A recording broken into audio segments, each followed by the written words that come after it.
Hello बच्चों, कैसे हो आप सब। तो बच्चों, जैसे कि आप सबको विदित होगा कि जो कक्षा 11वीं का या जो 12वीं के जो त्रैमासिक एग्ज़ाम है, ये 24 सितंबर से अपने प्रारंभ होने जा रहे हैं। ठीक है, तो इसमें क्या है कि अपन देखेंगे कि ये जो त्रैमासिक एग्ज़ाम है, इसमें कितना कितना सिलेबस कौन कौन से सब्जेक्ट का आने वाला है, जिससे अपन उनकी तैयारी अच्छे से कर सकें। तो बच्चों, पहला सब्जेक्ट अपन यहाँ पे ले लेते हैं रसायन विज्ञान। ठीक है, आप सभी को पता होगा बच्चों कि जुलाई में, अगस्त में और सितंबर में जो अपना शैक्षणिक कैलेंडर है, ठीक है, उसमें जुलाई, अगस्त और सितंबर में जितना कोर्स आपको दिया जाता है स्कूल में, उतना कोर्स संपन्न करवाया जाता है। और इसके बाद आपकी क्या होती है, त्रैमासिक एग्ज़ाम होता है। ठीक है, तो हम ये मान के चलते हैं कि इन 3 महीनों में जितना कोर्स आपको पढ़ा दिया गया है वो सभी त्रैमासिक एग्ज़ाम में पूछा जाता है। ठीक है, ब्रिज कोर्स है। ठीक है, परमाणु अणु एवं रासायनिक संयोजन के कुछ नियम जो हैं, तत्वों के वर्गीकरण, गुणधर्म, आवर्तिता, ठीक है, रासायनिक अभिक्रियाएं और समीकरण वगैरह, ये ब्रिज कोर्स के कुछ पूछा जा सकता है इससे संबंधित। साथ ही साथ अपन देखेंगे कि जो यूनिट 1 है, अध्याय 1, ठीक है, रासायनिक विज्ञान की मूलभूत अवधारणा, ये आएगा। ठीक है, अध्याय 2 आएगा परमाणु की संरचना। इसी प्रकार जो अध्याय 14 है, ठीक है, पर्यावरणीय रसायन, ये पूछा जाएगा। अध्याय जो 3 है, तत्वों का वर्गीकरण और गुणधर्म आवर्तिता, ये आपसे पूछा जाएगा तिमाही एग्जाम में, त्रैमासिक एग्जाम में। साथ ही साथ अध्याय 4, ठीक है, रासायनिक आबंध एवं आणविक संरचना। ठीक है, और जो सितंबर का जो सिलेबस है, ठीक है, कौन सा है, अध्याय 8 ऑक्सीकरण और अपचयन अभिक्रियाएं और अध्याय 9 हाइड्रोजन। ठीक है, तो इतना सभी आपको त्रैमासिक एग्जाम की दृष्टि से तैयार करना है। कि जैसे अपन कक्षा 11वीं की बात करें रसायन विज्ञान की, तो आपको क्या करना है कि जो जो यूनिट आपको आ रही हैं, यहाँ पे ये टिक लगी हुई है और हाइलाइटर से हाईलाइट है, तो इसमें क्या करना है कि जो कम किए गए पाठ्यक्रम हैं, उन विषय वस्तु को आपको छोड़ देना है। ठीक है, और बाकी का जो सिलेबस है वो तो पूर्ण रूप से पढ़ना ही है। जैसे कि हम बात करें कि जो रसायन विज्ञान की मूल अवधारणाएं हैं, इससे आपको क्या करना है, द्रव्य की प्रकृति, डाल्टन का परमाणु सिद्धांत, परमाणु द्रव्यमान, ये छोड़ के बाकी जो भी सिलेबस होगा वो पूरा पढ़ना है।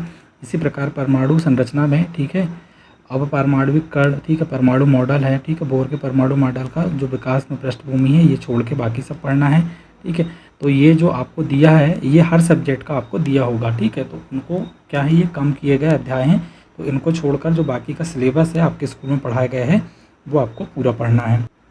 जैसे कि पर्यावरणीय रसायन आपके सिलेबस में आने वाला है, लेकिन यहाँ पे लिखा है कि पूर्ण एकक क्या है, हट गया है, इसलिए आप इसको ना पढ़ें। ठीक है, छोड़ दें। ठीक है, क्योंकि ये पूरी यूनिट यहाँ से हटा दी गई है, कम कर दी गई है। ठीक है, इसी प्रकार बच्चों आप यहाँ पे भौतिक में भी देख सकते हैं, कम किए गए प्लेटफॉर्म की विषय वस्तु है। ठीक है, ये आपका जो टाइम टेबल जारी हुआ था उसमें ये दिया गया है व्यवस्थित। तो इन चीज़ों को आपको इस अध्याय में, इन चीज़ों को छोड़ के बाकी सभी चीज़ें आपको यहाँ पे पढ़ना है, बस आपको कंप्लीट करना है। बायो में आप देख सकते हैं, मैथ्स में आप देख सकते हैं। तो जो आपका टाइम टेबल जारी हुआ है टर्मिनल एग्ज़ाम का या क्वार्टरली एग्ज़ाम का, उसमें ये सारी चीज़ें दी हुई हैं।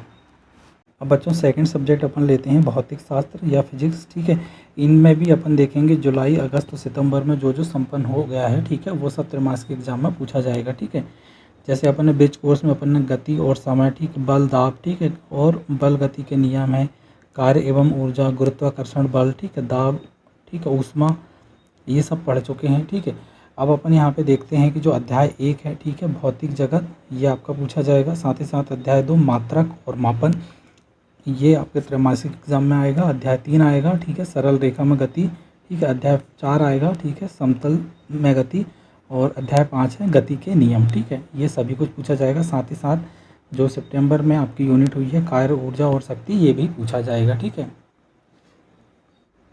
इसी प्रकार बात करते हैं बच्चों अपन जीव विज्ञान की, बायोलॉजी की। तो इसमें भी जो ब्रिज कोर्स है आपका, ठीक है, इसमें वर्गीकरण की पद्धति है, पादप जंतु वर्गीकरण है, पादप जंतु ऊतक, ठीक है, ये सब कुछ आएगा। ठीक है, ये आपको स्क्रीनशॉट ले लेना है। ठीक है, साथ ही साथ अपन यहाँ पे जो अध्याय देखेंगे पहला, ठीक है, जीव जगत, ठीक है, ये आपको आएगा यहाँ पे। अध्याय 2 आएगा यहाँ पे जीव जगत का वर्गीकरण। अध्याय 3 आएगा वनस्पति जगत, और अध्याय 4 प्राणी जगत। इसी प्रकार अध्याय 5 है पुष्पी पौधों की आकृति, आकार की, ये आपको पूछा जाएगा। और जो सितंबर माह में जो कंप्लीट हुआ कोर्स है अध्याय 6, ठीक है, पुष्पी पादपों का शरीर। ठीक है, साथ ही साथ जो अध्याय 7 है प्राणियों में संरचनात्मक संगठन, ठीक है, जैसे कि अपन मेंढक। और यहाँ पे अध्याय 8 है कोशिका जीवन की इकाई। इतना सब कुछ आपके त्रैमासिक एग्जाम में पूछा जाने वाला है। अब बात करेंगे बच्चों अपन गणित की। तो गणित में भी देखो जुलाई, अगस्त और सितंबर में जो जो हुआ है, ठीक है, जैसे कि अपन यहाँ पे ब्रिज कोर्स की बात करें, ठीक है, आपको इसका स्क्रीनशॉट ले लेना है, ठीक है। ये सिंपल सी चीज़ें हैं कि दो चर वाले रैखिक समीकरण है, ठीक है, द्विघात समीकरण, त्रिभुज है समांतर श्रेणी के, ठीक है, और त्रिकोणमिति वगैरह ये सब आपको आएगा, ठीक है। अब यहाँ पे अपन बात करें अध्याय 1, अध्याय 2, ठीक है, समुच्चय और संबंध एवं फलन, ठीक है। अध्याय 3 है त्रिकोणमिति फलन, अध्याय 5 है सम्मिक संख्याएं और द्विघात समीकरण, अध्याय 6 है रैखिक समीकरण, अध्याय 7 है क्रमचय और संचय, ये आपको पूछा जाएगा, ठीक है। अध्याय 8, 9 और 10, ठीक है, जैसे कि यहाँ पे द्विपद प्रमेय है, अनुक्रम तथा श्रेणी है और सरल रेखाएं हैं, ये सभी आपको यहाँ पे आना है। तो हिंदी में देखो इकाई 1 जो है, इकाई 2, 3 है और इकाई 4, 5 है, ये सब कुछ आपको आना है, ठीक है। अब यहाँ पे जो गद्य खंड है आरोह में, ठीक है, इसमें देखो आप यहाँ पे प्रेमचंद, ठीक है, नमक का दरोगा, काव्य खंड में कबीर, ठीक है, अभिव्यक्ति का माध्यम है, ये सब कुछ आएगा। साथ ही साथ जो बच्चों अपठित गद्यांश हैं, ठीक है, गद्य पद्य साहित्य विकास एवं आधुनिक काल की प्रवृत्तियाँ, ठीक है, शब्द शक्ति और शब्दगुण, ये व्याकरण से संबंधित कुछ कुछ आएगा, ठीक है। इनकी बात तो अपन कर चुके हैं। इसके बाद आप देखें यहाँ पे कृष्णा सोमती, ठीक है, मियाँ नसरुद्दीन वगैरह, ठीक है, सत्यजीत राय अबू के साथ 2.5 साल, ये आपको आएगा, ठीक है। काव्य खंड में आप देखो यहाँ पे जो मीरा है, ठीक है, राम नरेश त्रिपाठी पथिक, ये आएगा।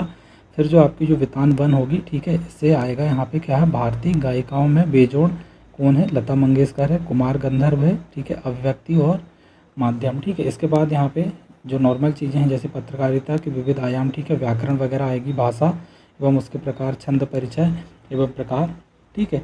इसी प्रकार यहाँ पे व्याकरण आप भी देख सकते हो कि काव्य की परिभाषा, भेद, ठीक है, अपठित गद्यांश और पद्यांश, ठीक है, ये आएगा। आप इन सब का क्या कर सकते हो, एक स्क्रीनशॉट ले सकते हो और व्यवस्थित यहाँ पे आप अपनी कॉपी में लिख सकते हो कि क्या क्या आने वाला है, ठीक है। इसी प्रकार बच्चों अपन बात करें अंग्रेजी की, तो यहाँ पे 1 से लेकर 15 जुलाई तक जो भी अपना ग्रामर का रिवीजन हुआ था वो आएगा यहाँ, ठीक है, हार्मबिल टेक्स्ट बुक से। इसके बाद है बच्चों अपन बात करें यहाँ पे लेसन 1 की, लेसन 2, ठीक है, लेसन 3, लेसन 4, ये सब कुछ आने वाला है आपको, ठीक है। साथ ही साथ अपन यहाँ पे देखें कि ग्रामर में आर्टिकल आने वाला है, ठीक है, रीडिंग सेक्शन में आने वाला है नोट मेकिंग। इसके बाद अपन यहाँ पे पोएट्री वाला सेक्शन देखें तो ये आपको आने वाला है ये टॉपिक। इसके बाद बच्चों जो स्नैपशॉट है इसमें जो लेसन 2 है द एड्रेस, ये आने वाला है। और जो ग्रामर वाला पोर्शन है, ठीक है, जिसमें आएगा डिटर्मिनेशन, ठीक है, राइटिंग सेक्शन आएगा, पोस्टर मेकिंग और फॉर्मल लेटर, ये सब कुछ आने वाला है। इसी प्रकार अपन यहाँ पे सितंबर के सिलेबस में देखें पोएट्री में द वॉइस ऑफ रेन, लोबरडम टॉप, ये आएगा। स्नैपचैट में आएगा रंगाज मैरिज, और ग्रामर वाले सेक्शन में आएगा प्रोपोजिशन है, ठीक है, ये टेंस वगैरह हैं। और राइटिंग सेक्शन में ये एडवर्टाइजमेंट और इन्विटेशन, ये सब आपको यहाँ पे इंग्लिश में इतना तैयार करना है। जिन बच्चों का संस्कृत सब्जेक्ट होगा, ठीक है, ऐसे बच्चे बहुत कम रहते हैं, पर यदि होगा तो आप इसका स्क्रीनशॉट यहाँ पे ले सकते हैं, ठीक है। यहाँ पे जो अध्याय 1 है, अध्याय 2 है, अध्याय 3 है, अध्याय 4 है, ये सब कुछ आने वाला है आपका, ठीक है। इसी प्रकार यहाँ पे पंचम अध्याय भी आएगा, ठीक है। और कुछ व्याकरण है जैसे संधि है, प्रत्यय है, कारक हैं, ठीक है, और धातु रूप है, कारक का प्रयोग है, ये सब कुछ आपको आने वाला है।